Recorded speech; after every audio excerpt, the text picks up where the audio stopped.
కొద్దిగా ఆటో వాళ్ళకి కానీ లేకపోతే ఈ క్యాబులు నడుపుకునేటువంటి వాళ్ళకి కానీ కొంత వ్యాపారం తగ్గింది, కొంత వాళ్ళ దాంట్లో ఎక్కే వాళ్ళు కూడా తగ్గినారు. సో కొంత ఉపాధి కోల్పోతా ఉన్నటువంటి ఆలోచన వాళ్ళు ఉంది సార్. అయితే దీనికి పరిష్కారంగా మనం గతంలో మేనిఫెస్టోలో అనుకున్నట్టుగా ఈ ఓలా యాప్, ఊబర్ యాప్ ఈ రాష్ట్ర ప్రభుత్వం ఒకటి ఎందుకు తయారు చేయలేదు? ఈ రాష్ట్ర ప్రభుత్వమే ఇప్పుడు ఆ ఓలా యాప్ కానీ ర్యాపిడో కానీ ఇంకోటి ఎక్కితే 100 రూపాయలు అయింది అనుకో, 30 రూపాయలు వాడే తీసుకుంటా ఉన్నాడు.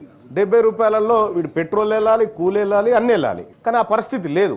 కాబట్టి రాష్ట్ర ప్రభుత్వం ఒక యాప్ను క్రియేట్ చేసి దాని నిర్వహణ ఖర్చు కోసం ఒక 5%, 6% నిర్వహణ ఖర్చుకు తీసేస్తే మిగతా డబ్బులు కనుక ఆ కష్టపడేటువంటి కార్మికులకు, ఆటో డ్రైవర్లకు వీళ్ళకి ఇవ్వడం ద్వారా ఏం జరుగుతుందంటే ఎక్కువ లాభం జరుగుతుంది. ఎందుకు ఇక్కడ ఆర్టీసీ వల్ల జరిగినటువంటి దెబ్బను ఈ రకంగా పూడ్చుకునేటువంటి అవకాశం ఒకటి ఉంటుంది సార్.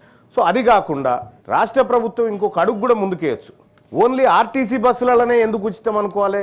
ఆటోలలో ఎందుకు ఉచితం కాకూడదు? ఆటోలలో ఉచితం ఎందుకు చేయకూడదు? దానికోసం ఒక పాలసీ ఎందుకు రూపొందించకూడదు?